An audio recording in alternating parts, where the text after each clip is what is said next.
I don't have recording software on this laptop, so what I'm going to try to do is record this through my iPad, and hopefully it'll work good enough for you to be able to see it. Basically, what you're going to do is create a Word document, and what I've done already is I've saved a few things to my desktop.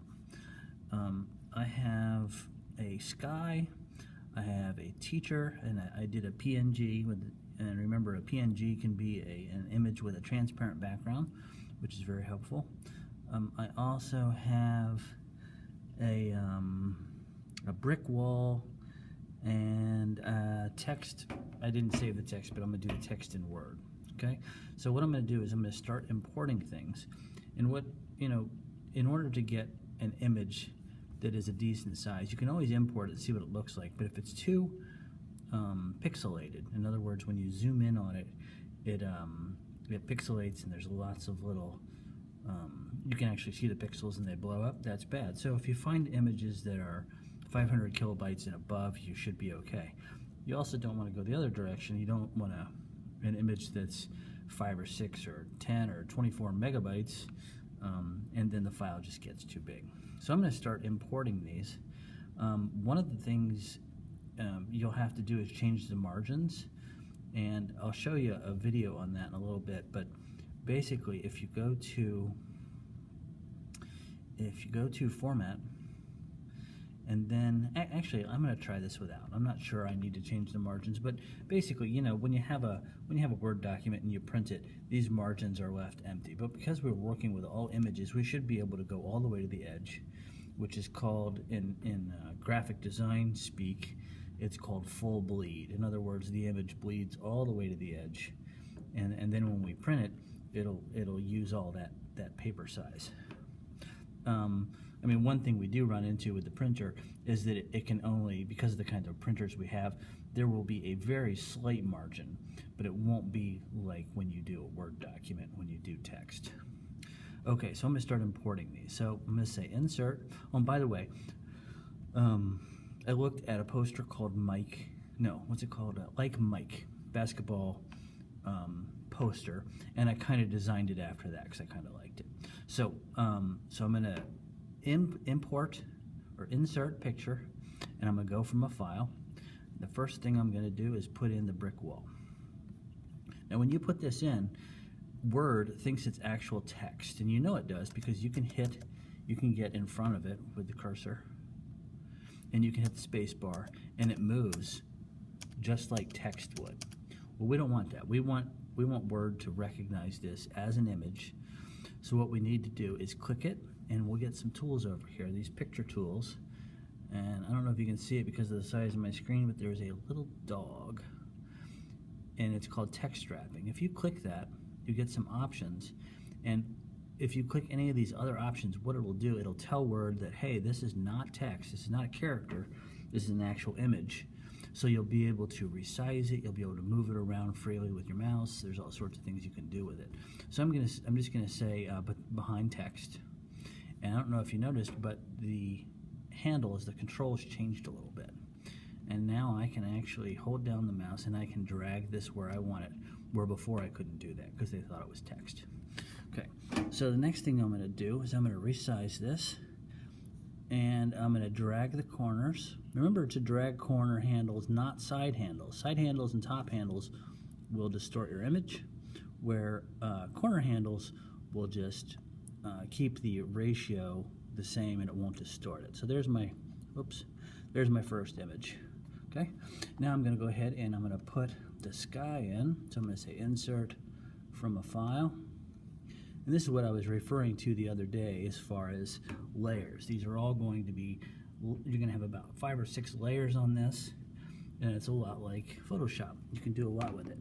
Again, I'm going to need to change this to an image, so I'm going to go to the little doggy, click it. I'm going to say behind text. You can click any of these, but you'll see when we do grouping how it changes things. I'm going to drag that a little bit so it covers everything. Now, look what happened. My brick wall disappeared. I actually want my sky behind my brick wall. So I'm going to right-click my sky, and I'm going to click Order, and I'm going to say Send to Back. And now my sky's back there, which is kind of cool. And I'm going to go find my teacher, and I'm going to say from a file, and there's my teacher. I couldn't find one that looked like me. What you could do, though, you could open this file before you actually bring it into Word. You could open it in Paint, and you could stretch him. Actually, I could stretch him a little bit. Let's see if we can make him fat. I'm hoping. Yep. But you could actually put it in Paint, put a beard on him, and that'd be pretty good. So, so now what I'm going to do, I need to change my style here again. I need to let Word know that this is an image. I'm going to say behind text again.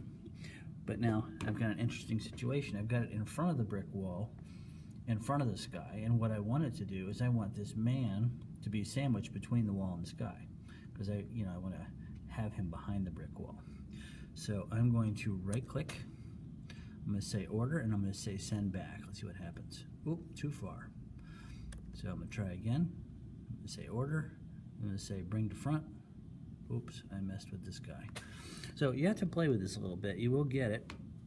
Let's see. Order. Bring Forward. That's just a little bit of a move. Okay, good. And now I'm going to click my sky, and I'm going to say Order. Send Backward. There we go. Now we're getting it. And I want to send it back even more. I'm going to say Send to Back. There we go. Now we're cooking with something. Cooking with oil, Crisco, cooking with non-fat spray. I don't know. Cooking with olive oil. That's good. Okay, now I'm going to send this man back. Order. Send Backward. There we go. Now we got it. Lower him a little bit. There. That's what I was going for. Now what we can do is we can use WordArt. WordArt is a little bit more, it's more of a vector image instead of a actual text, because text will blow up sometimes. When you zoom in on it, it will pixelate. It doesn't look good in print. But if you use WordArt, it's actually more of a vector image, which means you can zoom in on it, and it doesn't lose pixels. So I'm going to go to Insert, Picture, and I'm going to say WordArt. And it's under the picture category because it's more like a graphic than it is in text. So I'm going to say Mr. Bomeda. I'm going to do 2 lines here because I don't think it can fit on 1 line. Do the same thing with this. I have to go to the little doggy, and I have to say, hey, this is, I'm going to say in front of text, this is an image instead of text, and then it will treat it that way. And remember, don't grab those side handles, grab the corner handles, and it will keep its, I like to stretch it a little bit, it will keep its aspect ratio. That looks pretty good. I think that's a little tall because I'm going to add something below it, center it, and now I'm going to add another text box. I'm going to say Insert, Picture, WordArt. I'm going to keep the same font, and I'm going to say Rocks, because honestly, he kind of does.